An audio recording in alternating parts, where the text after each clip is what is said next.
Before the choosing. Before the silence. Before her. They say the Graywarden was born before the mountains had names. Before men drew borders in the earth and called them kingdoms. Before the first Alpha raised his fist to the sky and swore dominion over forest and fong and frost. The spirit was already here, buried beneath the black rock of the Mordun range, older than memory, older than language, breathing in slow, enormous cycles like a sleeping thing that had simply decided, one dawn, to stop waking up. It was Aldrich Ashveil who changed that. The first Alpha Lord. A man of ambition so vast it bent the world around him. He found the Graywarden not through prayer or accident, but through hunger. The specific, consuming hunger of a man who has never been denied anything and cannot imagine starting. He descended into the mountain alone, carrying nothing but a blade and the particular arrogance of the chosen, and he spoke to the darkness until it answered. The pact they forged was simple, as all terrible things are. The Graywarden would give Ashveil its strength. The strength of every wolf that had ever run beneath these skies, every storm that had ever broken against these cliffs, every winter that had ever buried the world in silence. In return, it required an anchor. A human soul, freely given, to hold its power in place so it did not tear through the living world like a blade through silk. Freely given. That was the condition. That was the clause that every generation after Aldrich quietly ignored, then conveniently forgot, then buried beneath ritual and ceremony and the soft, crushing weight of tradition. The girls the Graywarden chose were not asked. They were taken. Frightened into compliance. Broken gently or broken badly, depending on the year and the man wearing the crown. And every time fear stood where willingness should have been, the pact cracked a little further. Each bloodsworn died within a year. Each death made the Graywarden hungrier. Each new choosing came sooner than the last. This is not a story about the curse. It is a story about the woman who looked at it and refused to flinch. Her name was Senna. She was not gentle. She was not young in the way they preferred. She had forged smoke in her lungs and old iron under her nails and a temper that had once made a tax collector turn around and ride back the way he came without collecting a single coin. The Graywarden chose her anyway. Perhaps it was tired of breaking things. Perhaps it recognized in her the only soul stubborn enough to survive what it needed her to survive. Or perhaps, after generations of wrong choices, something ancient and enormous had simply decided to choose right. This is where it begins. Chapter 1. The choosing. The iron doesn't lie. That was the first thing Senna's father ever taught her, standing at the forge before dawn with his sleeves rolled to the elbow and his hands already black from the bellows. Everything else in the world can be bent or bought or whispered into a different shape, he said. But iron is iron. You heat it, it glows. You strike it, it moves. You let it cool wrong, it cracks. No argument. No negotiation. Just truth in metal form. Senna had built her life on that principle. She was at the forge when they came for her, elbow deep in the morning's first fire, coaxing heat into a length of bar stock that had been cooling stubborn since the night before. The sun hadn't fully cleared the Mordun peaks yet, and the village of Cinder Hollow was still quiet in that particular way of places where people work too hard and sleep too little, the quiet of exhaustion rather than peace. Smoke rose from the forge chimney. Somewhere behind the row of timber houses, a dog barked twice and went silent. Senna heard the hoofbeats before she saw anything. 8 horses. No, 10. She counted by sound the way her father had taught her, each hoof strike distinct in the morning cold. Heavy mounts, armored riders. She set down her tongs without hurrying and straightened, wiping her hands on the leather apron, and looked out through the open forge door at the road that ran through the center of Cinder Hollow like a seam-through cloth. The soldiers of Ashveil rode in gray and black, their armor marked at the shoulder with the Graywarden's sigil, a running wolf mid-stride, its outline broken at the edges as if it were dissolving into smoke. 10 of them, as she'd counted, with a standard-bearer at the front carrying the Alpha Lord's banner. They came at a controlled walk, which was almost worse than if they'd thundered in. A gallop meant urgency. A walk meant certainty. They already knew what they'd come for. Senna pulled off her apron and hung it on its hook. She banked the forge fire with the slow, habitual movements of someone finishing a morning's work and not, emphatically not, reacting to anything. Then she stepped out into the road and crossed her arms and watched them come. The choosing had not happened in Cinder Hollow in living memory. Most people in the village knew of it the way they knew of floods or droughts, a disaster that happened to other places, that you heard about in the market square and were quietly, guiltily relieved to have avoided. Every decade or so, the Graywarden's mist would rise from the Mordun range and drift through some unlucky village or town, and it would settle on a girl, and soldiers would come, and that girl would not come back. The ritual of the choosing itself was simple to the point of cruelty. At mid-morning, the soldiers would assemble the village in the crossroads square. The standard-bearer would drive the Alpha Lord's banner into the ground at the center. And then they waited. Sometimes the mist came immediately, rolling down from the mountain pass in great soft curtains of gray. Sometimes it took an hour. Once, according to a story Senna's grandmother had told when Senna was very small, it had taken an entire day, and the soldiers had stood in the square without moving, without speaking, without eating, until finally the mist arrived at dusk and ended everyone's misery. Today it came in under an hour. Senna stood in the assembled crowd between her father and old Brown the tanner, feeling the collective held breath of 200 people who all knew what was happening and none of whom would say so aloud. The soldiers flanked the square at even intervals, faces unreadable beneath their helmets. The standard snapped in a wind that had not been blowing 30 seconds ago. The mist appeared at the mouth of the northern road.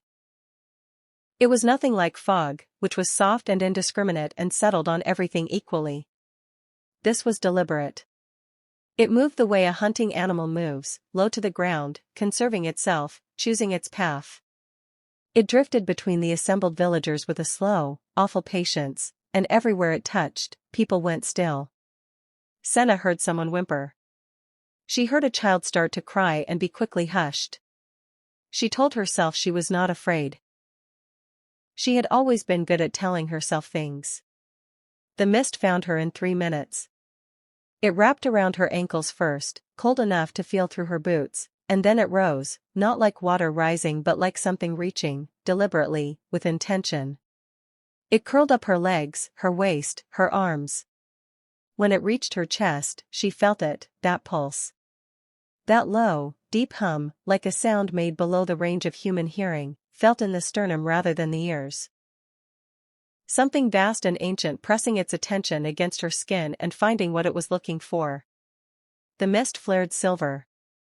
Then it dissolved, and she was standing in the center of the crossroads square with every eye in Cinder Hollow on her, and her father's hand was already reaching for her arm. The soldier reached her first. He was tall, this soldier, with the flat professional face of a man who had done difficult things for long enough that they had stopped being difficult and become simply tasks. He stepped between Senna and her father with the smooth efficiency of someone completing a familiar movement, and he put his hand on Senna's arm just above the elbow with a grip that was firm without being rough. She broke it in under a second. It wasn't that she was stronger than him.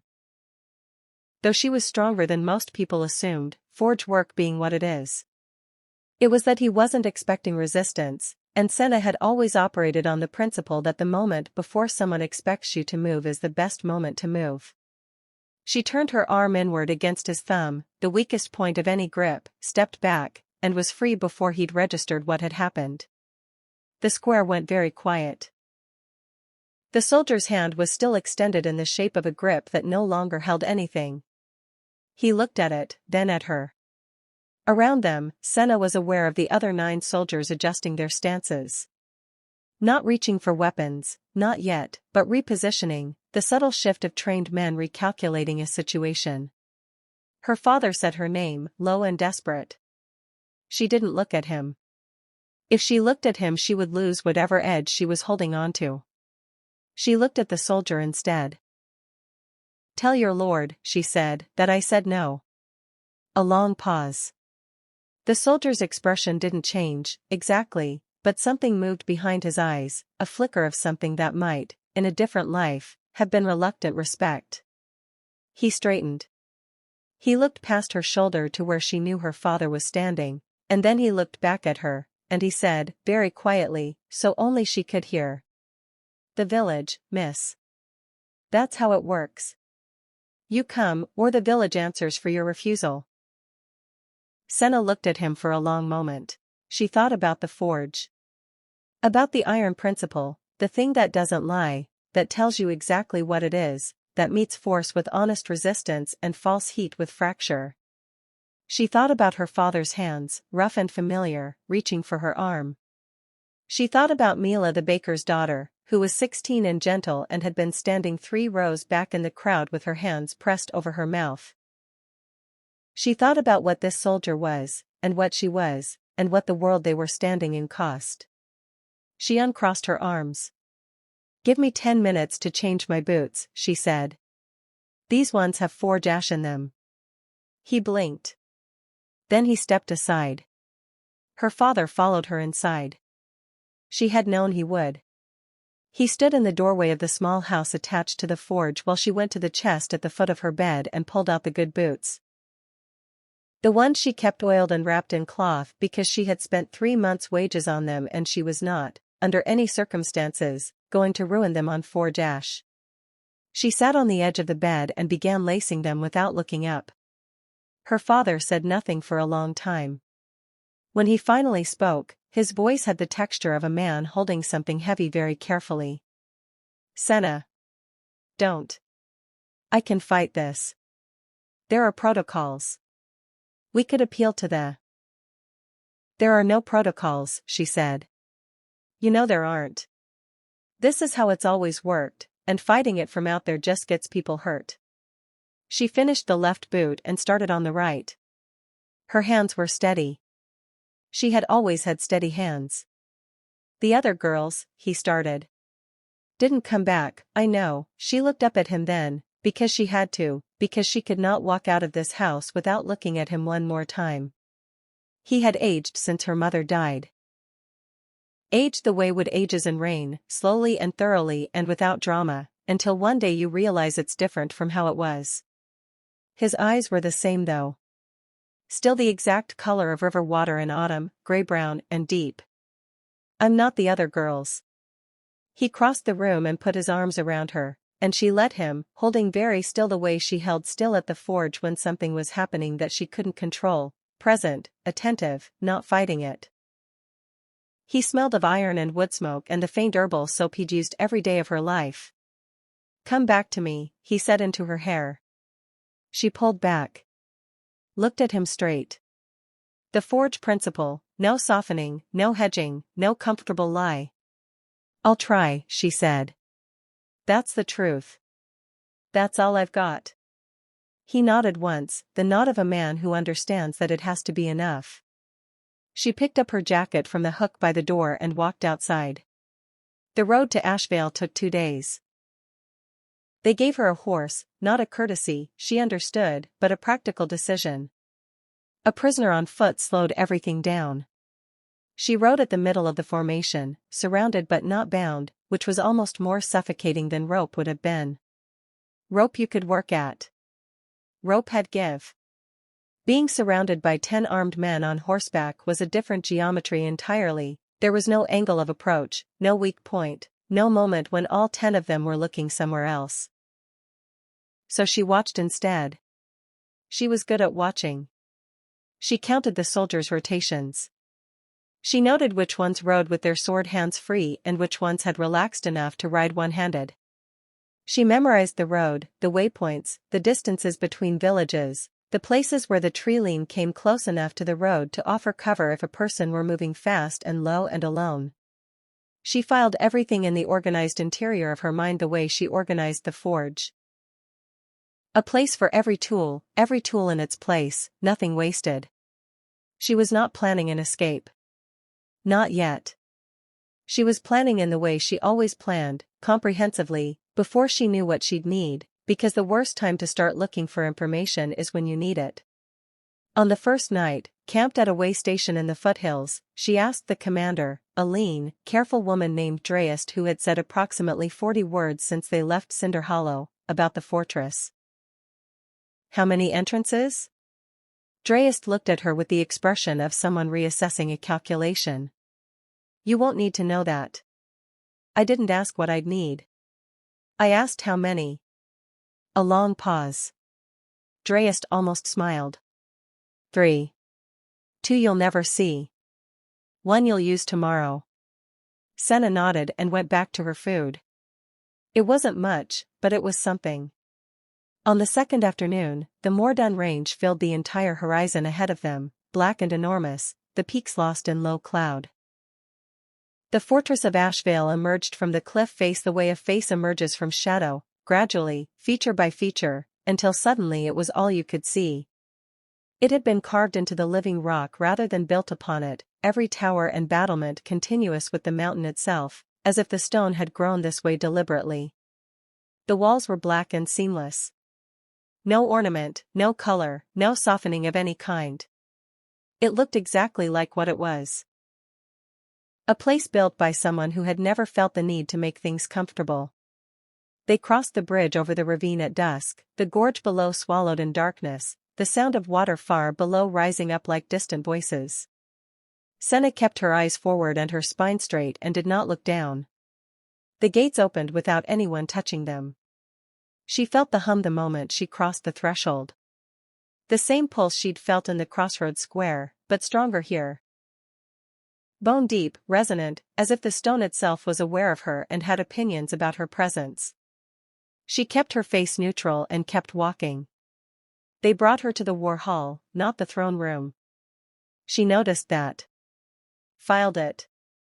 The war hall was vast and functional, a long rectangular space with maps covering the central table and weapons racked along the far wall in the organized fashion of people who use them regularly rather than display them. Torches burned in iron brackets. There was no gold, no silk, no performance of power. Just stone and iron and the smell of tallow and old smoke. The Alpha Lord of Ashveil stood with his back to her when she entered, leaning over the map table with his hands flat on the edges. He was dressed in plain dark clothing, no crown, no armor, no ceremonial weight of office. Just a man studying a map of his northern borders with the focused attention of someone working through a problem. Commander Drayest announced her. He didn't immediately look up. Senna stood in the center of the hall and waited, and looked at him while he wasn't looking at her.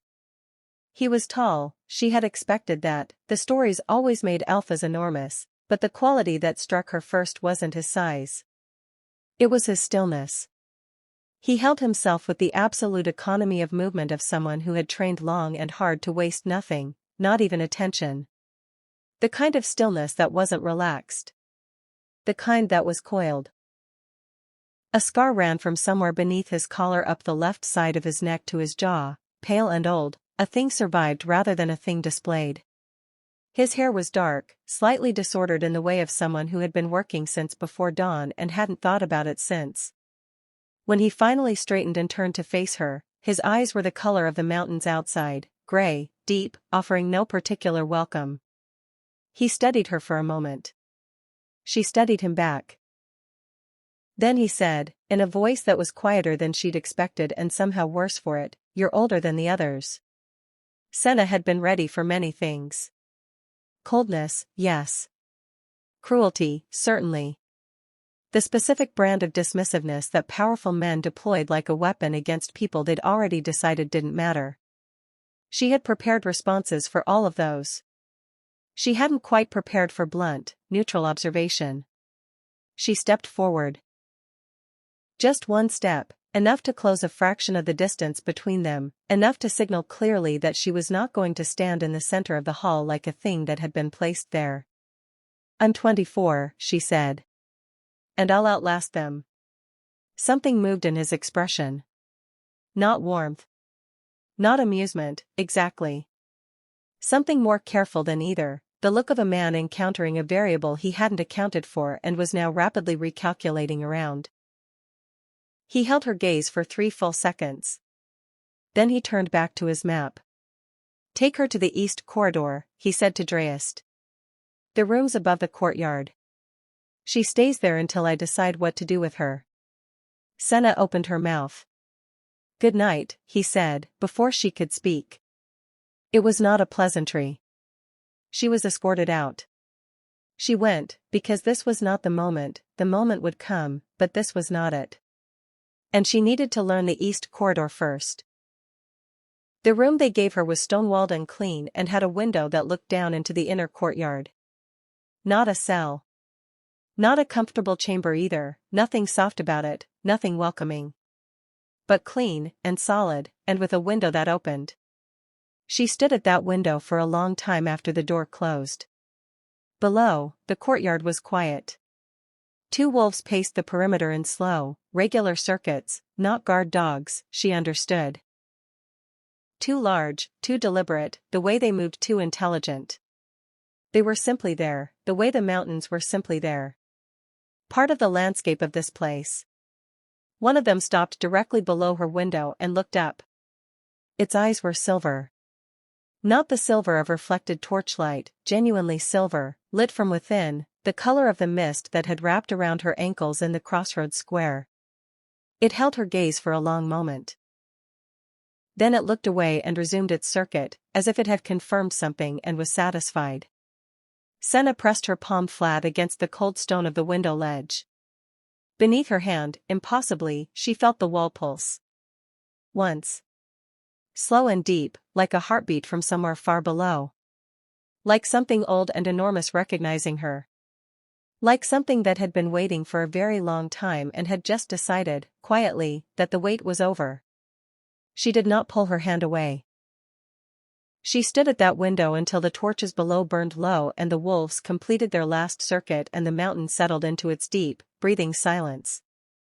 And she thought about iron, about how it doesn't lie, about how it tells you exactly what it is, about how you can work with it or fight it but you cannot pretend it is something other than what it is. Then she thought about the man in the war hall, his hands flat on the map, the old scar at his throat, the 3 seconds before he looked away. She filed that too. Then she sat on the edge of the bed, pulled off her good boots, and told herself she was going to sleep. She didn't, not for a long time. But she kept her breathing steady, and her face calm, and her hands folded in her lap, and that was close enough. Tomorrow, she decided, she would start learning the fortress. Tonight, she would let it think it had one. Chapter 2. Iron and Ice. She mapped the east corridor before dawn. Not with paper, they had given her none, but with her feet and her memory, the 2 tools she had always trusted most. 12 paces from her chamber door to the first turning. Left turn, 8 paces to the stairwell landing. The stairs themselves were 22 steps, uneven in the way of very old stone, the 3rd and the 15th worn smooth by centuries of boots. At the bottom, a door that was bolted from the outside at night and unbolted, she had listened for it, at precisely the hour when the sky outside her window shifted from black to the color of cold ash. She had been awake for all of it. Sleep had come eventually on that first night, shallow and restless and full of the low pulse that seemed to live in the fortress walls now that she was inside them. She had woken 4 times. Each time she lay still and breathed deliberately and catalogued what she knew, adding to it the new details the dark had offered. The guard rotation outside her door changed every 3 hours, and the second guard was heavier-footed than the first. Somewhere below her window, water moved through channels in the rock, a sound so constant it had begun to feel like the fortress breathing. On the 3rd morning, the summons came. It was not delivered by Dreyst, the commander, which Senna noted. It came from a young maid, barely 17, with the downcast eyes and careful movements of someone who had learned very early to take up as little space as possible. Her name, she whispered when Senna asked, was Lyra. The Alpha Lord asks that you join him for the morning meal, Lyra said, not quite meeting Senna's eyes. Asks, Senna said. Lyra's hands tightened briefly on the tray she was carrying. She said nothing. That's all right, Senna said. I know what asks means in a place like this. Give me a moment. She had expected the great hall. She had prepared herself for it, the long table, the assembled court, the performance of power that rulers used to remind newcomers of their smallness. She had a specific face for that kind of room, the face she wore at tax time or when merchants tried to cheat her father on iron ore, attentive, unimpressed, giving nothing away. Instead, Lyra led her to a small room off the corridor that connected the war hall to the kitchens. It was barely a room at all, more of a wide alcove that someone had furnished with a table, 2 chairs, and a fireplace so old the stone around it had gone dark and smooth. The fire was already lit. The table held bread, hard cheese, a ceramic pot of something hot that steamed in the cold air, and 2 plain cups. No silver. No ceremony. No audience. Kael was already seated. He was reading something, a narrow dispatch, the paper worn at the edges as if it had been handled many times, and he did not immediately look up when she entered, which she recognized now as a habit rather than a slight. He read the way he did everything else, with complete, focused attention, as if the thing in front of him were the only thing in the world. She sat across from him without waiting to be told and helped herself to the bread. He looked up then. She met his eyes and held them and took a bite of bread. He looked back at his dispatch. She almost smiled. For a while, the only sound was the fire and the distant movement of the kitchen beyond the wall. Senna ate with the appetite of someone who had not had a proper meal in 3 days, which she had not, and did not bother to hide it. The bread was good, dark and dense, the kind that came from a kitchen that fed working people rather than decorated ones. The pot held something between tea and broth, bitter and warming, that she did not recognize but drank without complaint. He set down his dispatch after a few minutes and ate in the same economical way he did everything, efficiently, without theatrics, as if fueling a machine that had work to do. "You didn't sleep well," he said. It was not a question. "I slept fine," she said. He glanced at her with the brief, level look of someone who knows a lie when they hear one but has decided it isn't worth the effort of correcting. He broke a piece of bread and said nothing. Senna set down her cup. "The walls pulse," she said. "At night. Low, like a heartbeat. Is that normal?" A pause. Something shifted in his expression, not quite surprise, but its close relative. As if she had named a thing he hadn't expected her to notice. "Yes," he said. "What is it?" "The Graywarden." He said it the way you say the name of weather, a fact, not a mystery. "It is aware of you. It has been since you crossed the threshold."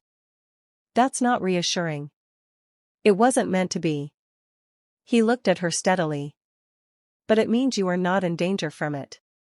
"Not yet. The Graywarden marks what it intends to keep. It does not damage what belongs to it." The word "belongs" settled on the table between them like something heavy set down without care. Senna looked at him. "I don't belong to it," she said. He held her gaze.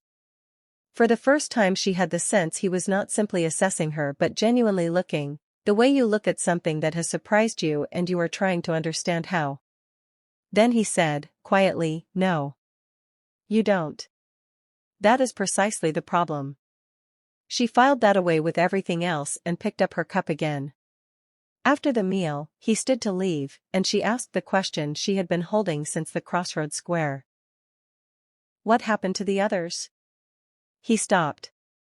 His hand was on the back of his chair.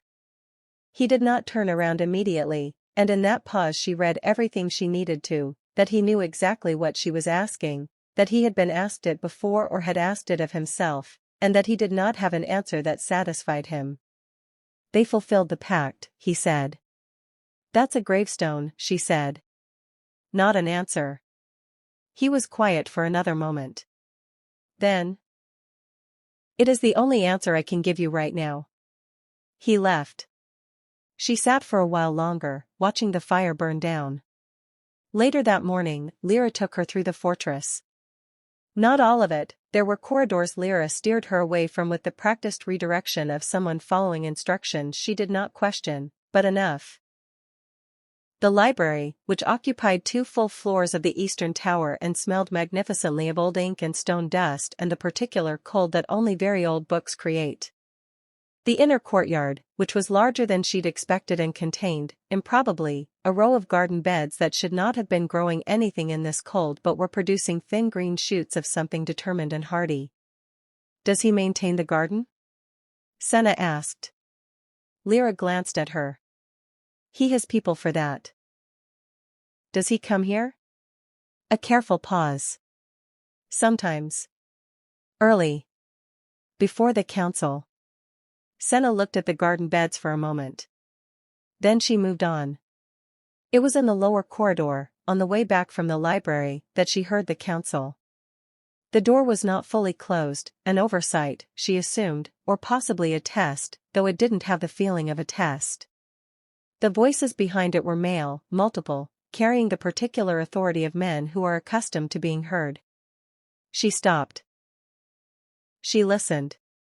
They were talking about the Aldenmore territory, a cluster of farming villages 3 days' ride east, apparently behind on their tribute. One voice, older and smooth as worn leather, was advocating forcible collection. Armed soldiers, immediate seizure of livestock, public demonstration of the Alpha Lord's reach. The phrasing was impeccable, the cruelty perfectly laundered through language. Then Kael's voice, quieter than all of them and somehow more present for it. "No." A beat of silence. The smooth voice began again, reasoned, patient. "No," Kael said again. "Aldenmore had a failed harvest. You've read the reports. Seizing livestock from a village that is already hungry is not tribute collection. It is punishment for a drought." A pause. "Have the eastern stores released 200 weight of grain to Aldenmore? Suspend their tribute until the spring assessment. Next matter." Senna stood in the corridor for a moment after the voices moved on to something else. Then she walked back to her room, slowly, turning what she had heard over in her hands like a piece of iron she couldn't quite identify, not the alloy she'd been told to expect. That night, the mark appeared. She was sitting at the edge of her bed, boots off, preparing to go through her mental map of the day's observations, when she felt the heat. Low and spreading, from her collarbone outward, like a hand pressed flat and warm against the skin from the inside. She pulled her collar aside and looked. A mark, silver white, the size of her palm and roughly the shape of a wolf in mid-stride, had bloomed on her collarbone while she sat there. It was the Graywarden's brand, she understood without being told, the same sigil she had seen on every soldier's armor since the crossroads square. But on them it was metal and paint. On her it was alive, shifting faintly at the edges, pulsing with the same deep rhythm she felt in the walls at night. She covered it and went to find Lyra. The maid's face went carefully blank when she saw it, which told Senna more than alarm would have. Blank was practiced. Blank was a response prepared against the eventuality of exactly this. "Keep it covered," Lyra said quietly. "Don't let the council see it." "Why?" Lyra hesitated. Her thumb moved against the inside of her opposite wrist, a small, unconscious self-soothing gesture. "The last girl who showed it openly was dead within a month. The council takes it as a sign that the bond is forming and they have their own ideas about how to accelerate that process." "What kind of ideas?" "The kind," Lyra said carefully, "that don't require your agreement." Senna pulled her collar back up and fastened it to the throat. "Thank you," she said. "Go to bed, Lyra. You didn't see anything." She was in the corridor at midnight, moving toward the stairwell, when he found her. Or rather, when she found him, because he was already there, standing at the top of the stairs with a lamp in one hand and the expression of a man who has not slept and has stopped pretending he intended to. He looked at her. She looked at him. Neither of them spoke for a moment. "The mark," he said. Not a question. She hadn't told him.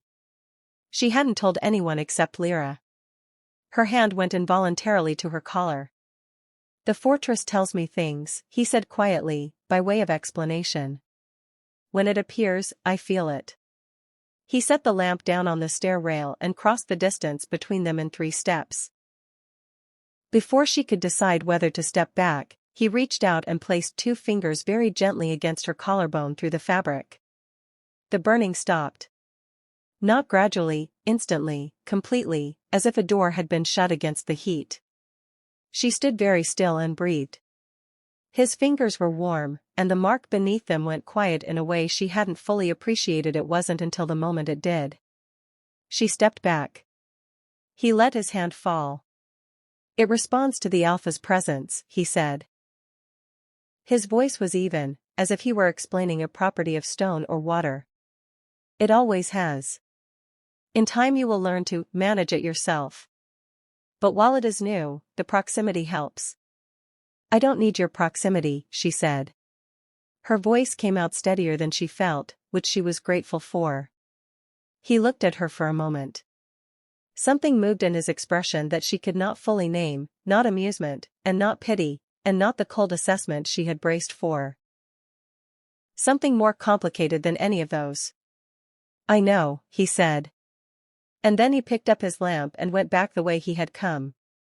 Senna stood in the dark corridor for a long time after the light of his lamp disappeared around the turning. She pressed her fingers against her own collarbone. The mark was warm and quiet. Her pulse was not. She went back to her room. She lay down and stared at the ceiling and told herself, very firmly, that she felt nothing except the ordinary weariness of a woman in a dangerous place.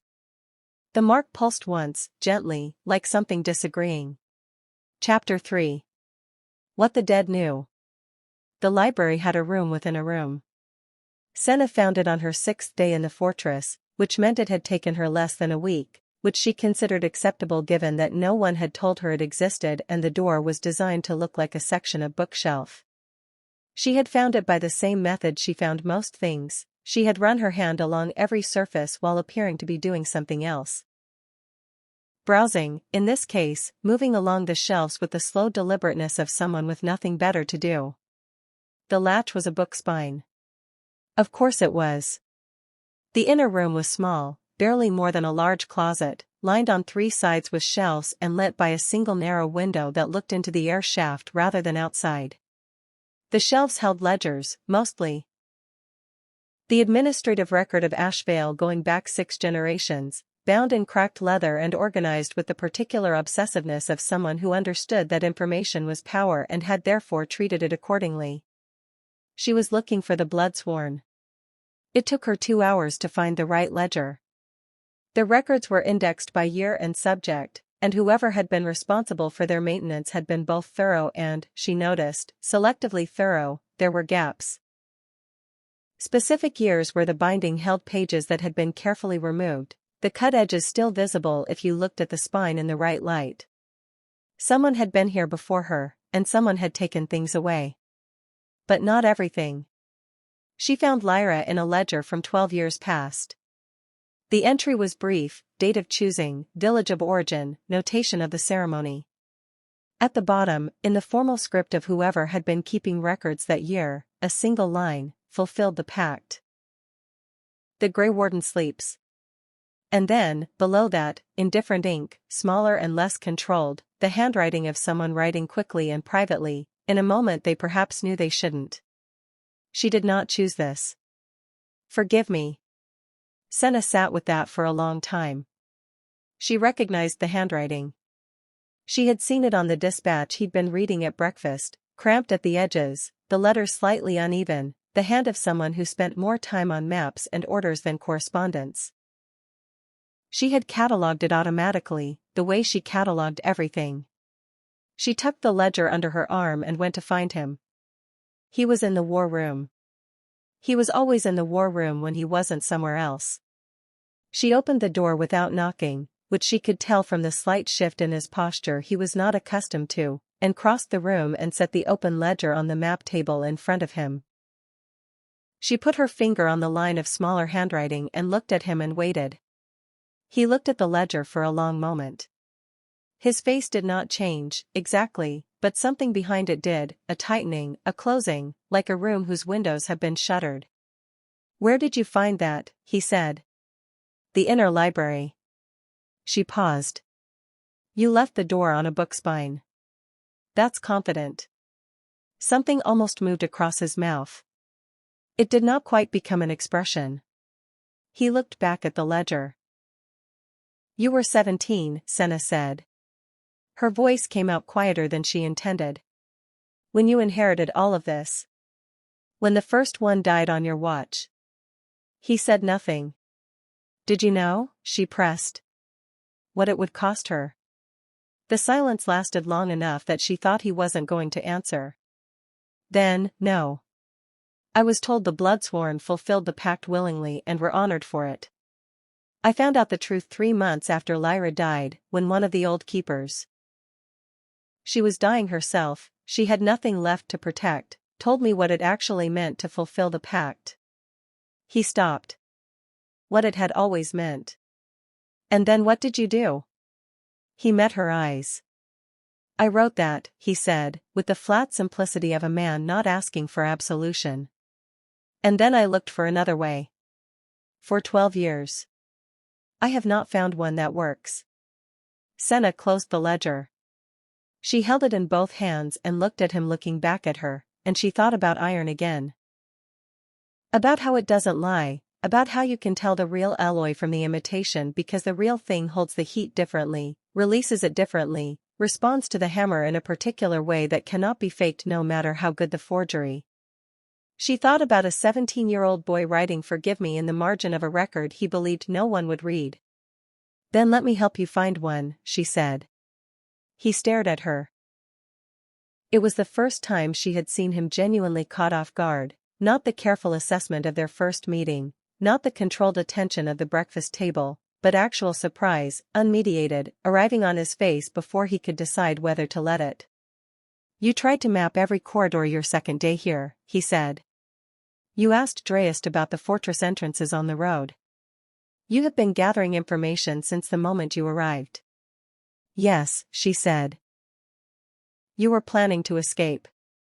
I was planning to understand my situation, she said.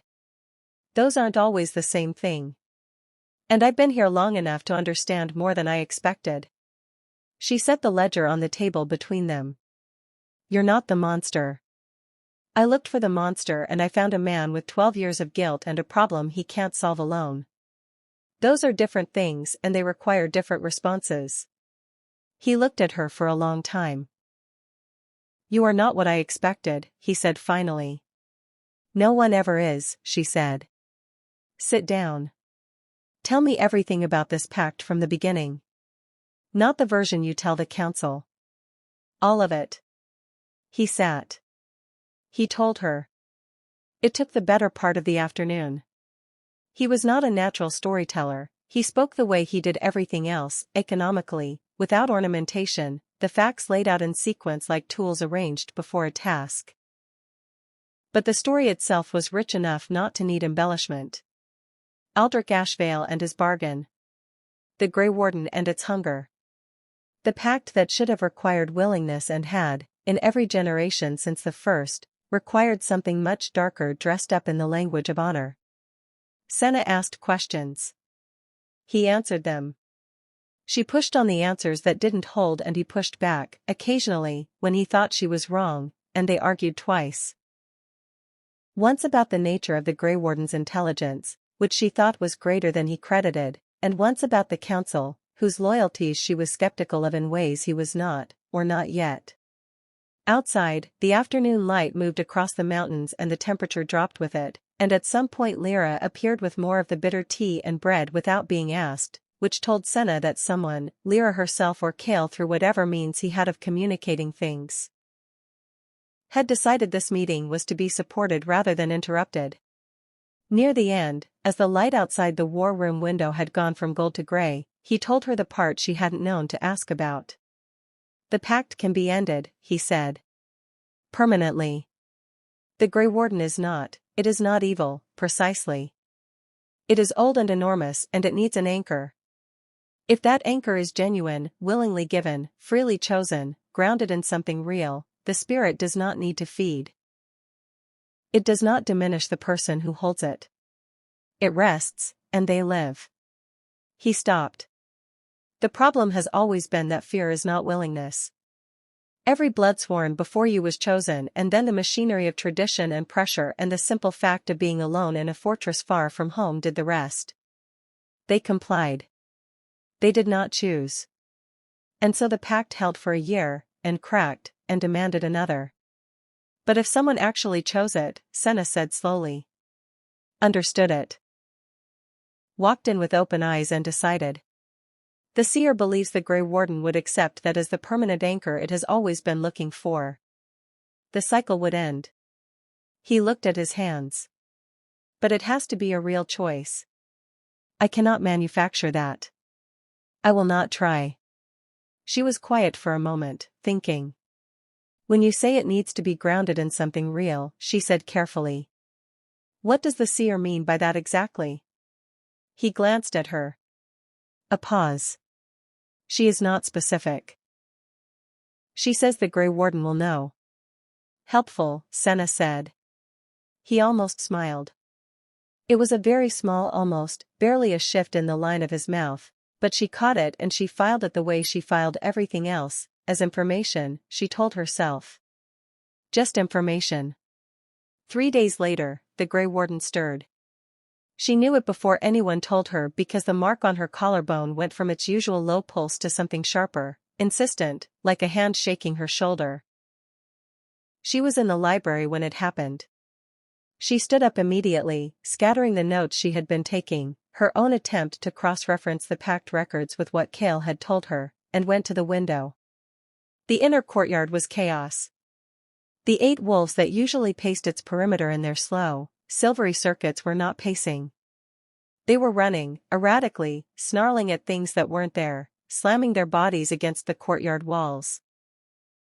One of them had gotten into the stables, she could hear it from here, and the sound of the horses was terrible. She was already moving before she'd consciously decided to. She came out onto the upper walkway above the courtyard just as Kael arrived below, coming through the stable door at a run with 2 guards behind him. But he stopped them at the threshold with one raised hand, and then he walked out alone into the courtyard where the wolves were tearing at shadows. He walked to the center of it and he stood still. Senna gripped the walkway railing and watched. He was speaking. She was too far above to hear the words, but she could see his mouth moving, and the quality of it, not commanding, not calming in the performative way, but something else, something more like conversation, like addressing something directly and honestly. His hands were at his sides, open, palms forward. Not threat. Not dominance. The nearest wolf stopped running. It turned. It stood with its sides heaving and its eyes that terrible lit silver, and it looked at him. He kept talking. After a minute, the wolf walked toward him. It pressed its great head against his hand. He put his palm on its skull, steady, and the glow in its eyes dimmed back to something bearable. One by one, the others followed.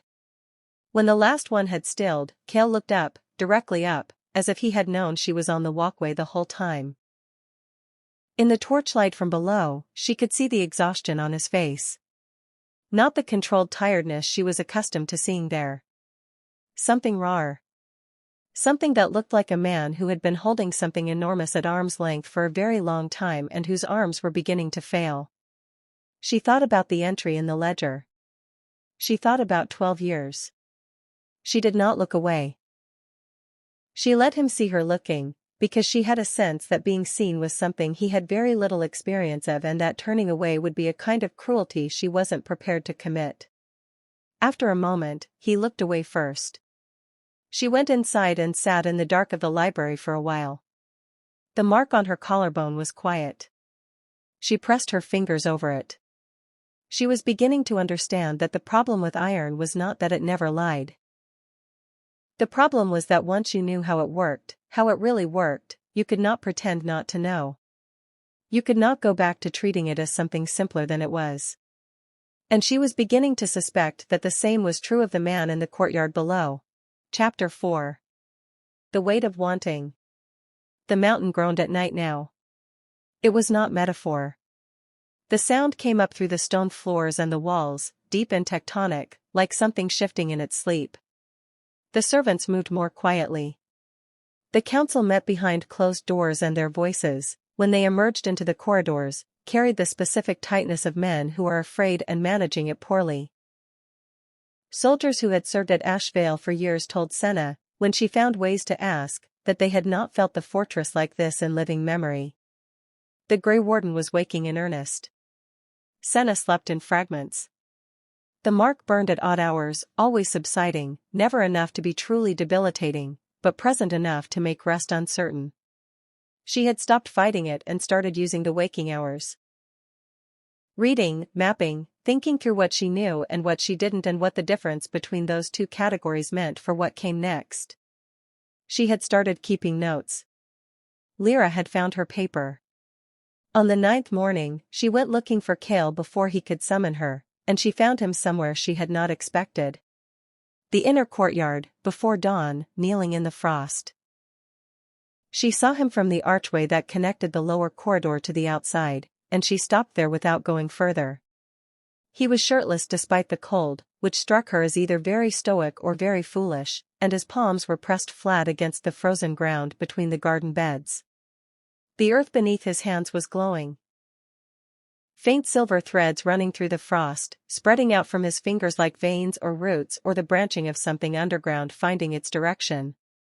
His eyes were closed. His face was set with the concentrated effort of someone doing something that cost them considerably. She understood what she was looking at. He was holding the Graywarden back. Manually, physically, with his own body as the dam. Pressing the spirit down into the earth, buying the fortress and the valley below it another day of ordinary quiet. She understood, now, that he had been doing this every night. Alone. Without telling the council, without telling her, without telling anyone. She crossed the courtyard and sat down across from him in the frost. The cold came through her clothing immediately.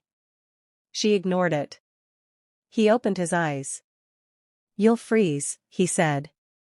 His voice was strained in a way she had not heard before. "Probably," she said. "Keep going. I'm not here to stop you. I'm here because I am tired of learning things about you from archways and corridors and documents, and I would like for once to simply be in the same place when something is happening." He looked at her.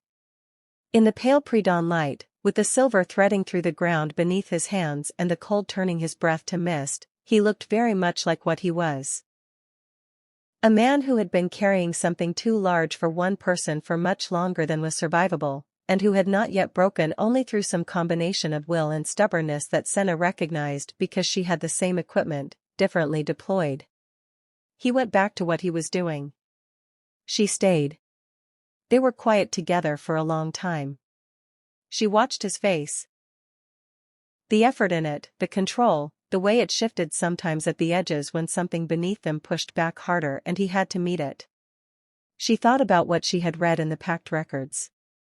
She thought about what he had told her in the war room 3 days ago. "Tell me the rest," she said, when she thought the pushing and the meeting of it had reached a quieter interval. "What rest?" "In the war room you told me the cycle can be ended if the choice is real. You stopped before you told me what real means. What does the seer actually say?" He was quiet for long enough that the sound of the mountain filled the space between them. "She says," he began, and stopped. And began again. "She says the Graywarden feeds on fear and despair because those are the things it has always been given. That is what the forced bond taught it, that human souls taste like terror. And it has become accustomed to that. It has come to expect it." He pressed harder against the ground, the silver threads flared and then settled. "But the spirit itself is not cruel. It is ancient and it is hungry and it has been fed wrongly for so long it has forgotten what it was made for. The seer says that if the anchor is given freely, if it is given from something the opposite of fear, the Graywarden would not consume that soul. It would finally rest in it. Be contained by it. Because it cannot survive in its opposite." "Its opposite being," Senna said carefully. He looked at her. The silver light from beneath the ground caught the angles of his face and the long scar at his throat and made him look, briefly, like something from the old stories, not the monster kind, but the kind where the cost is real and the ending is not guaranteed. She calls it chosen love, he said. Which I know is. Don't say it's impossible, Senna said. He closed his mouth. You were about to say it's impossible, she said. Or something adjacent to it. Don't. She looked at the silver threads spreading from his hands through the frost. I am 24 years old. I have been running a forge since I was 14. I have never once in my life decided something was impossible before I had looked at it from all its angles. She paused. It might be very difficult. It might take time we don't have. But impossible is a word for people who have given up, and you have clearly not given up, or you would not be here in the frost at 4 a.m. holding a spirit at bay with your bare hands.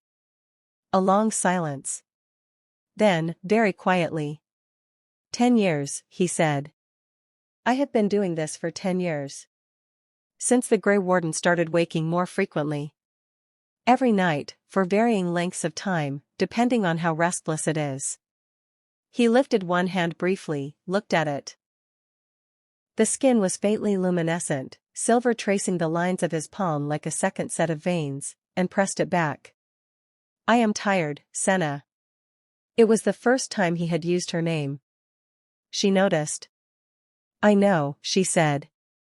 I can see that. She shifted in the frost, ignoring the cold. Which is why this needs to be solved and not just managed. Tell me everything the seer has said.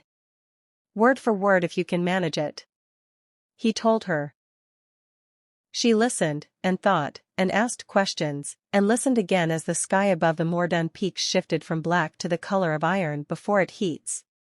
The council met that afternoon, and what she heard through the door she had taken to leaving slightly ajar changed everything. She had been in the library, genuinely reading this time, the seer's records from 2 generations past, dense with notation and cross-reference. When Lyra appeared at the door with a face so carefully neutral that Senna put down the records immediately. The council is meeting, Lyra said. His Majesty is not in attendance. She went to the corridor outside the council chamber. She listened. There were 4 voices, and she identified them by now. Lord Cavan, the eldest, smooth as worn leather, who had been the one arguing for force in Alden Moor. Lord Brast, younger, ambitious in the straightforward way of men who think ambition is a virtue. 2 others whose names she hadn't fixed yet but whose allegiances she had begun to sketch. They were talking about her. Specifically, they were talking about a ritual keeper from the Eastern Territories, a woman who dealt in blood magic of the old and unsubtle variety, who reportedly had a method for accelerating the bond between Alpha and Bloodsworn. A method that did not require the Bloodsworn's consent. The ritual was old, pre-packed, from the era when the Graywarden was something to be conquered rather than partnered with. It would, Lord Cavan said in his reasonable, unhurried voice, resolve the situation quickly. The Graywarden would have its anchor. The kingdom would be safe. The fact that the anchor would be unwilling, and therefore the pact would crack within a year, and therefore the cycle would simply begin again. This, apparently, was not the council's concern. The council's concern was this year. Their year.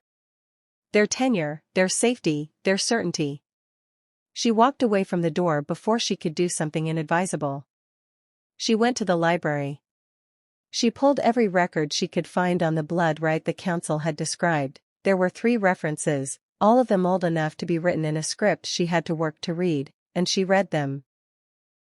Then she went to the seer's records and she read those again.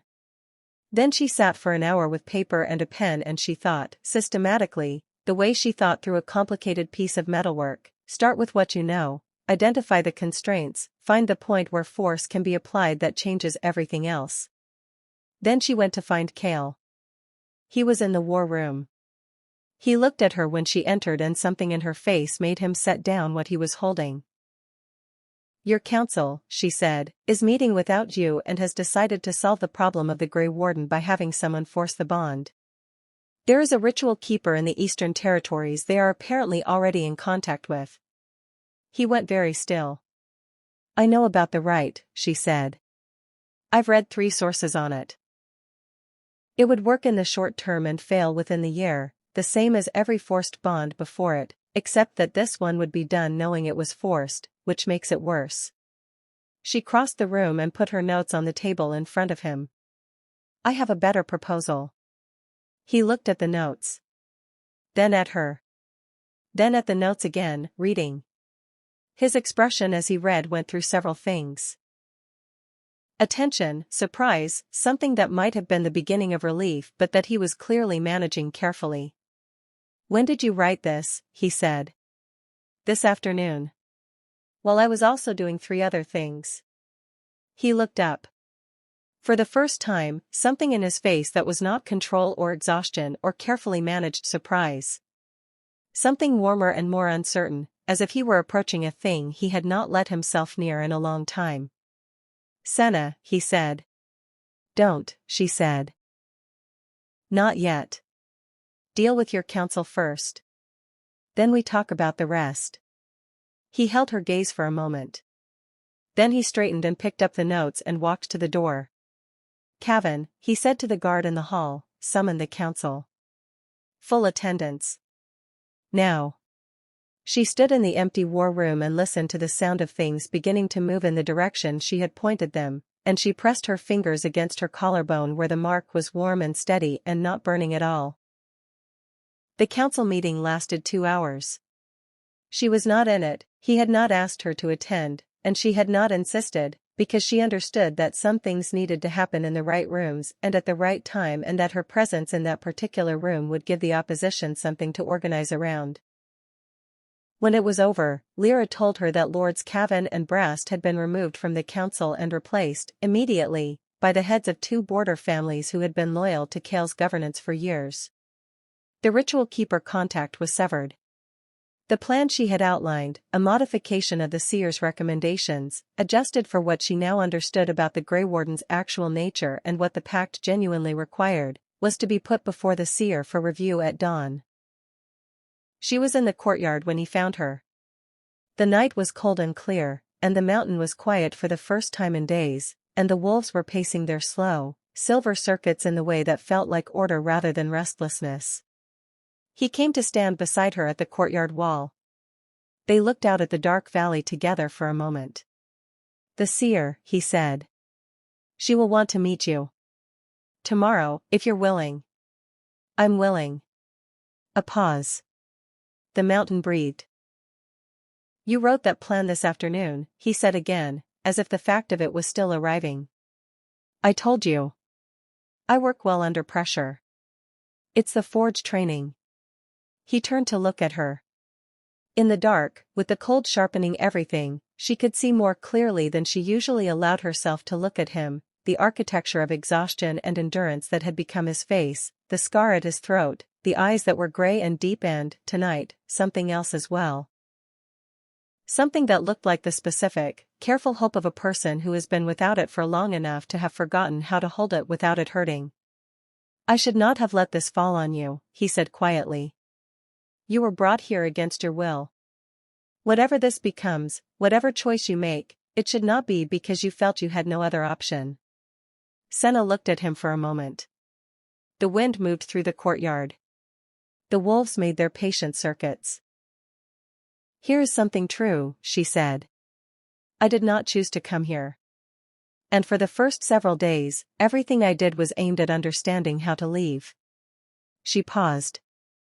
And now I am standing here by my own decision, having spent my afternoon solving your council problem, and I am about to agree to meet your seer at dawn.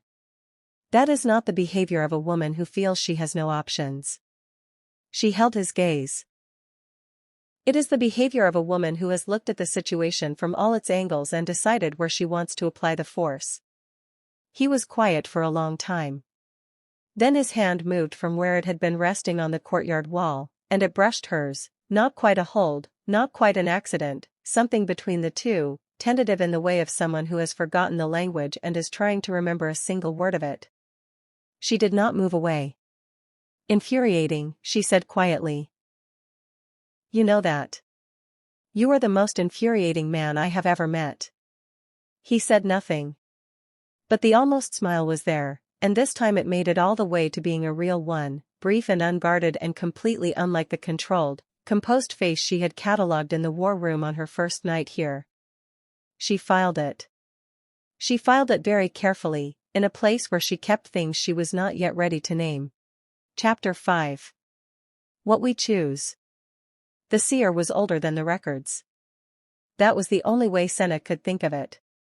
Not old in the way of people, not the worn-wood aging of her father or the slow settling of the village elders, but old in the way of the library's innermost books, where the leather had gone past cracking and into something almost mineral, where time had compressed the thing into a density that felt, paradoxically, more solid than new things.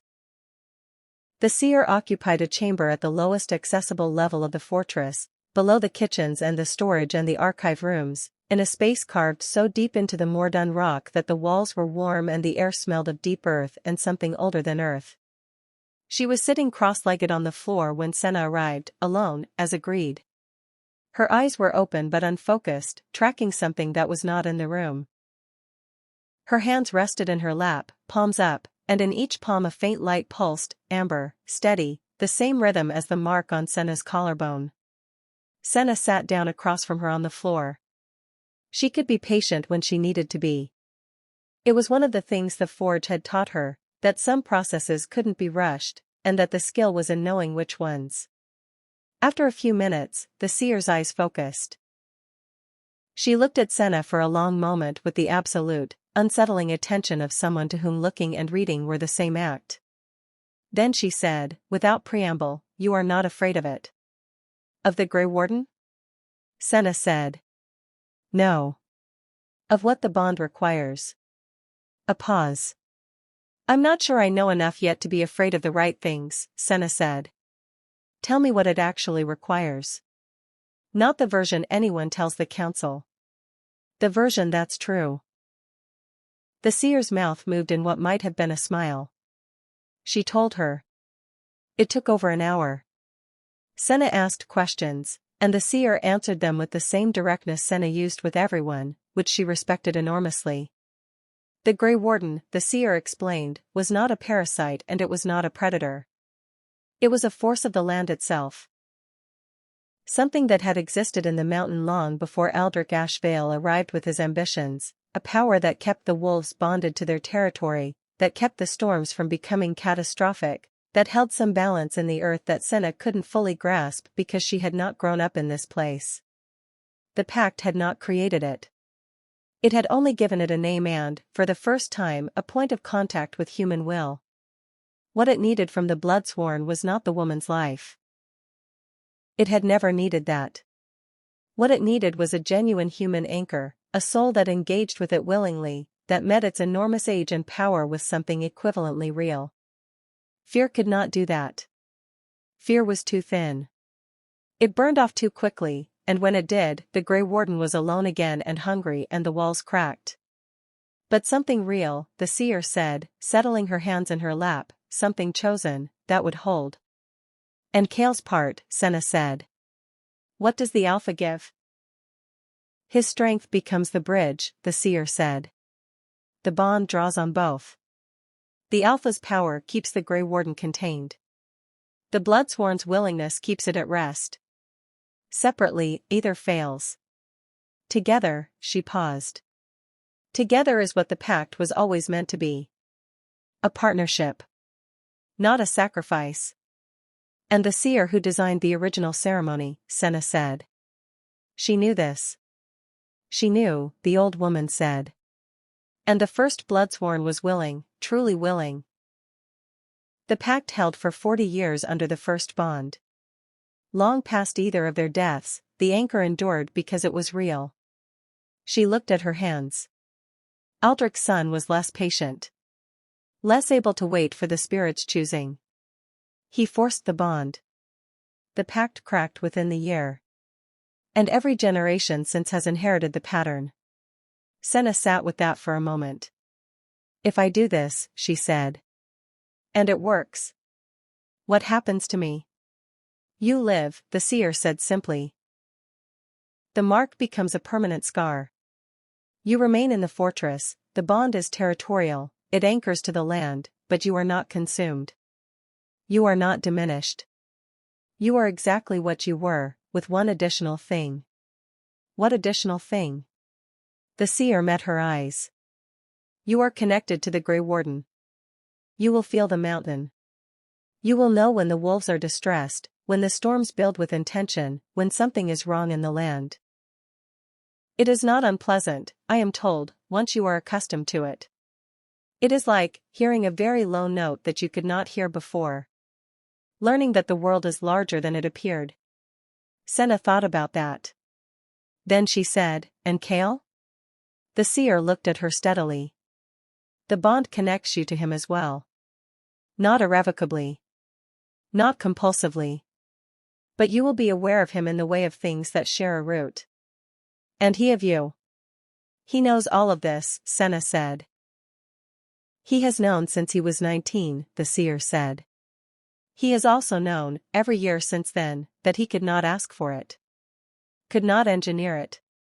Could only wait and hope the Graywarden chose someone who might, in time, decide." Senna stood. She thanked the seer. She walked back up through the levels of the fortress alone, through the kitchens and the storage and the archive rooms and the long grey corridors, and she did not stop until she reached the courtyard, where the cold hit her like an open hand and the wolves looked up from their circuits and their eyes caught the morning light in that particular silver way. She pressed her palm to the courtyard wall. The pulse came back immediately, steady and deep, and she stood there and felt it and thought about iron, and what it takes, and what holds. She told him that evening. Not in the war room, she went to the courtyard, to the place where she had sat across from him in the frost, and she waited, and he came as if he had known she was there, which perhaps he had. The sky above the Mordun peaks was doing something extraordinary. The last of the sunset had caught in the clouds in a way that made them look lit from within, amber and deep red layered over the permanent dark of the mountains. She did not start with what she had decided. She started earlier. "I went to the forge at 14 because my father needed the help," she said, "and because I was good at it almost immediately, which is the most honest reason anyone does anything. I learned that there is a thing iron does when you have worked it at exactly the right heat, when the timing is correct and the material is honest and nothing in the process has been forced or rushed, it becomes what it was always capable of being. Not what you made it. What it already was." She paused. "I have spent my whole life looking for the moment in everything. The moment when the material tells you what it wants to be." He was very still beside her. "I am not afraid of the Graywarden," she said. "I was never afraid of it. I have been cautious, because caution is different from fear and I have always understood the difference. And I have been angry, because being taken from your life without being asked is a legitimate thing to be angry about and I am not finished being angry about it." She looked at him. "But I have looked at this from all its angles. And I know what I want to apply the force to. Senna. I want to do this," she said. "Not because I have no other option. Not because I am afraid of what happens if I don't. But because I have been here long enough to see the valley from the upper battlements and the wolves in the frost and the garden beds growing things they have no business growing in this cold, and this place is worth protecting." She paused. "And because you have been holding this alone for 10 years and you asked for help once, and I am not the kind of person who hears that and walks away." He was quiet for a long time. The wind moved through the courtyard. One of the wolves made its slow circuit past them. "I need you to understand," he said, his voice low, "that I am not asking you for this because it is convenient. I am not asking because you are here and the Graywarden chose you and it solves my problem. I am," he stopped. Started again. "In 12 years of ruling this place, I have not met a person I wanted to know better at the end of a conversation than I did at the beginning. Until 3 weeks ago." He looked at her. "I need you to know that is also part of this. Not the whole of it. Not even most of it, maybe. But it is true and I will not pretend otherwise." She looked at him for a long, honest moment. "I know," she said. "I have been cataloguing you since the war room. I know what you are. She paused. The answer is still yes. Let's go talk to the seer about the timing. He exhaled. It was not a dramatic sound, barely audible against the wind and the mountain's low groaning, but she heard it, and she recognized it, the sound of someone who has been holding something very heavy for a very long time, setting a part of it down. She turned toward the fortress door. His hand closed around hers, briefly, sure, and she stopped and let it, and they stood there for a moment in the cold while the lit clouds above the mountains burned out into a clear dark sky. Then she squeezed his hand once and pulled him toward the door. Come on, she said. We have work to do. The ritual was 3 days later. She had spent those 3 days in focused preparation. Not anxious preparation, not the frantic activity of someone trying to avoid thinking, but the methodical, intentional work of someone who understands that some things require you to be ready in a particular way and that readiness is not accidental. She went over everything with the seer twice more. She asked Kael every question she had remaining. She spent a morning alone in the garden, for reasons she did not explain to anyone, sitting among the improbable green shoots in the frost. She wrote a letter to her father. She gave it to Dreyst. On the morning of the ritual, she dressed plainly and went to the chamber below without ceremony. Kael was already there, and the seer, and no one else. She had asked for that specifically. What happened in this room was not for an audience. The chamber was as she had seen it in her mind from the descriptions, the runes glowing amber and steady, the circle of white stone at the center, the fissure breathing its slow light. It felt, she thought, like the inside of a forge just before the heat becomes what it needs to be. Like a room that has been waiting. He stood across the circle from her. He looked at her the way she had learned to recognize, by now, fully, without management, without the controlled assessment of the war room. Just looking. Still angry, he said quietly. About being taken from my home? Yes, she said. About being here right now? No. He nodded. The seer began. The words were very old. Older than the language Senna spoke, older than the fortress, older perhaps than anything in the room except the stone itself. She felt them rather than understood them, a vibration that moved through the floor and the mark on her collarbone and the low steady hum that had become, she realized, simply part of how she experienced this place. They walked into the circle together. The seer drew the ceremonial blade. Old iron, dark with age, and Senna recognized the quality of it instantly and would have laughed in different circumstances, and made one cut on each of their palms. The blood fell on the runes. The amber light shifted to white. The seer spoke the truth charge. The Graywarden required truth from both of them, freely offered, before the anchor would hold. He went first. I have ruled through fear because I was afraid myself, he said, his voice steady and quiet in the white-lit chamber. I have kept every person in my life at a distance and called up protection when it was loneliness. I have been tired for 10 years and I told no one. He paused. I am telling the truth now. That will have to be enough. The light pulsed. She spoke. I have spent my whole life deciding I didn't need anything, she said. That needing things made you fragile and fragile things broke. I have been wrong about that. I know I have been wrong about that because I have spent 3 weeks in this fortress and the thing I was most afraid of, the thing I catalogued most carefully and avoided most deliberately, was not the Graywarden or the council or the forced bond. She looked at him across the circle. It was the possibility that I might actually want to stay. And I do. I choose this. I choose this fully, clearly, with complete information, and not from fear. The chamber moved. Not physically. The walls did not shake and the floor did not crack and there was no theatrical violence of the kind the old stories promised. It was more like a change in pressure, a shift in the air itself, as if something enormous that had been holding its breath had finally exhaled. The light in the runes shifted from white to something warmer, amber again but deeper, the color of forge fire at the right heat.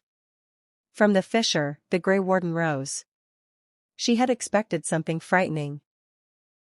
What rose from the earth was large, vast, a wolf shape made of light and something older than light, but it was not threatening. It moved the way the wolves in the courtyard moved at their most peaceful, with purpose, with awareness, without aggression. It circled them once, slowly, and where its light passed over the circle the runes blazed and steadied. Then it turned to Senna. She stood her ground. She looked at it directly. She was not afraid. The Graywarden pressed its great head toward her and she felt it, not against her body, but against the mark on her collarbone, the brand it had placed on her in the crossroads square. A recognition. A question, in some language below language. She answered it the only way she knew how. She pressed her hand flat against her own chest, against the mark, and she felt the pulse of it sync with her heartbeat and she let it, deliberately and completely, without flinching. The mark blazed white. Then it went quiet, the deep, total quiet of something that has finally come to rest. The Graywarden's light filled the chamber one more time, warm and immense. Then it descended, slowly, back into the fissure, back into the mountain, back into the deep place where it had always lived. But differently now. Not withdrawn or restless or pushing at the edges. Settled. The way iron settles when the work is done and the heat has been applied correctly and the thing is exactly what it was always meant to be. The seer lowered her hands. Her face was the closest thing to joy Senna had seen on it. The chamber was quiet. Senna became aware that her hand was in Kael's. She did not know when that had happened, whether she had reached or he had, whether it had been during the Graywarden's rising or her own truth-speaking. It didn't matter. She held on. "It's done," he said. His voice was rough with something she had not heard in it before. She looked at the mark on her collarbone. It glowed faintly, warmly, no longer burning. A scar now, not a brand. Proof of something survived rather than something endured. "It's done," she agreed. He lifted her hand and pressed his mouth briefly, carefully, to her knuckles. Not performative, not dramatic, the gesture of a man who has learned to be very precise about what things mean and means this one completely. She let him. And then she pulled their joined hands down between them and held on, and the mountain beneath the fortress was quiet for the first time in longer than anyone living could remember. Epilogue. What holds? The forge in Cinder Hollow had a new apprentice by the time the messenger reached it. Her father had hired a boy from the next village over, 16 and eager, who had the natural instinct for heat that Senna had also had at that age and that could not be taught except by the work itself. Her father had watched him for 2 weeks before deciding he was trustworthy enough to be left at the bellows unsupervised, which was the highest professional compliment he knew how to give. He was there, watching the boy work, when Dreyest arrived with the letter. He recognized the handwriting on the outside, had recognized it for weeks before this, in the 2 previous letters that had come from the fortress, each one a little longer than the last, each one more like Senna and less like someone writing to reassure a worried parent. He took this one inside and sat at the kitchen table and read it by the window in the afternoon light. It was 3 pages. The first page was practical.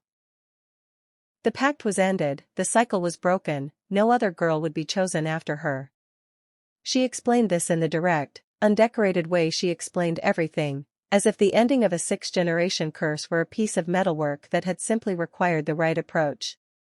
The second page was more like her. Full of observations about the fortress, the wolves, the library's inner room, the improbable garden in the frost that was now, with the Graywarden at rest, producing things that had no business growing at this altitude in this season. She described the valley from the upper battlements in language he had never heard from her before. It sounded, he thought, like someone discovering that they loved a place. The third page was short. "I know this is not what either of us expected. It is not what I planned. You know I have never been good at planning for things I couldn't see the shape of. But I have looked at this from all its angles, the way you taught me, and I know what I know. I am staying because I have chosen to stay. That is the whole of it. I am, against considerable odds, happy. Come and see for yourself in the spring. The gates are open now. He set the letter down. He looked out the window at the Mordun peaks on the horizon, the black mountains his daughter was living inside, and he sat for a while with the complicated arithmetic of a parent whose child is far away and safe and grown. Then he went back out to the forge to check on the boy. The fortress of Ashveil changed in the months after the ritual the way a room changes when someone opens a window that has been shut for a long time. Not dramatically, not all at once, but in the accumulation of small things that together amounted to something different. The gates opened. That was first. They had been kept closed for generations, opened only for the passage of soldiers and supplies and the occasional terrible procession of a bloodsworn's escort. Now they opened in the mornings with the regularity of something that simply operated as it should, and the people of the valley came through them for the first time in living memory. Traders, farmers, families from the lower villages who had known the fortress only as a dark shape above the tree line and the source of the soldiers who came for tribute. Kael stood at the courtyard gate on the third morning and watched them come in, and Senna stood beside him, and neither of them said anything for a while. "They're afraid," she said eventually. "They have been afraid for a long time," he said. "It takes time to stop, even when the thing that frightened you is gone." She thought about that. Then she stepped forward, away from his side, and walked toward the nearest group of arrivals, a family, a woman and 2 children and an older man with a cart of winter vegetables, and she said good morning and asked where they were from and whether they needed directions to the market hall that had been opened in the north wing. He watched her. She was, he had learned, extraordinary at talking to people. Not in the way of courtiers or diplomats, who were skilled at making people feel attended to without ever quite being present. She was present in the absolute, forge floor way, completely there, focused, genuinely interested in the answer to whatever she had asked. People opened to it the way they opened to warmth. They couldn't help it. Within 20 minutes she had the family directed to the market hall, the old man's cart wheel looked at and diagnosed with an opinion about its left axle, and a conversation going with the elder daughter about whether the girl had ever seen a forge from the inside. He went back to his work. He was smiling, which Lyra noticed and chose, wisely, not to comment on. She wrote to her father every 2 weeks. She asked questions about the apprentice. She sent back notes on metallurgical techniques she had found in the fortress library, written in languages she was slowly teaching herself to read, that she thought he might find useful. She sent seeds from the courtyard garden, the improbable ones, the ones that grew in frost, with careful instructions in her father's own system, the one he had invented for the forge and she had adapted for the garden. She asked him to come in the spring and he wrote back that he would, once the boy was reliable enough to be left alone, which she recognized as the closest he was capable of getting to. "I am very much looking forward to it." She moved through the fortress as if she had always been in it. That was the thing that surprised her most, in the quiet hours when she was paying attention to herself rather than the 1,000 other things requiring her attention. She had expected to feel like an occupier. Like someone who had landed in someone else's life and was navigating by borrowed maps. Instead she felt like the garden, like something that had found the right soil and decided to grow there, regardless of what anyone had planned. The Graywarden was a presence she was still learning.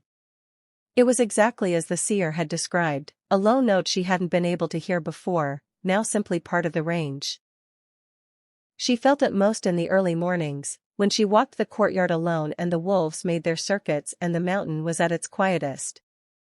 A deep, old awareness, vast and unhurried, like a companion who has been waiting for a very long time and is now entirely content to simply be here. She did not find it frightening. She found it, in the strange way of things you had not expected to find comfort in, like company. On the first morning of spring, she was in the courtyard garden when she heard the footsteps she recognized. Not Kael's, she knew his by now, the precise, economical tread of a man who moved through the world without waste. These were heavier and slightly uneven, the gait of a man who had spent 30 years standing at a forge with his weight on his left foot. She stood and turned. Her father stood at the courtyard archway, still travel-worn, his coat dusty from the road, his eyes doing exactly what she had known they would do, moving over the courtyard, the garden, the wolves, the black stone walls, the towers, cataloguing, assessing, doing the same involuntary accounting of a space that she had been doing since she was 14 years old and he had first taught her to read a room by looking at it. Then his eyes reached her and stopped. She crossed the courtyard and put her arms around him. He held on in the way he had always held on, completely, without reservation, the way he had held on in the small house when she was putting on her good boots. She pressed her face against his shoulder for a moment and breathed him in, iron and wood smoke and the herbal soap, all the way from Cinder Hollow. "You look well," he said, when she stepped back. His voice had the texture of a man who had been composing himself for this moment since the spring road began. "I am well," she said. And then, because it was the truth and she had always given him the truth, "I am better than well. I am exactly where I decided to be." He looked at her for a long moment, doing the reading of her that parents do, the deeper inventory, the one that goes beneath well and reaches for real. Whatever he found there seemed to satisfy him. He nodded once. Behind her, she heard Kael's footsteps crossing the courtyard. She turned. He had come out to meet them, no armor, no ceremony, the dark coat and the slightly disordered hair of a man who had been working since before dawn.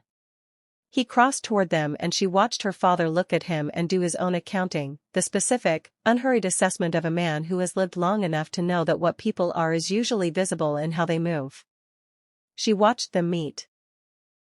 She watched Kael shake her father's hand and say something quiet and direct, and she watched her father respond with the brief nod he gave to things he had decided were acceptable. She exhaled. The wolves made their morning circuit. The courtyard garden showed, improbably, the first green of what was going to be a season it had no business producing. Above the Mordun peaks the sky was doing something extraordinary with the light.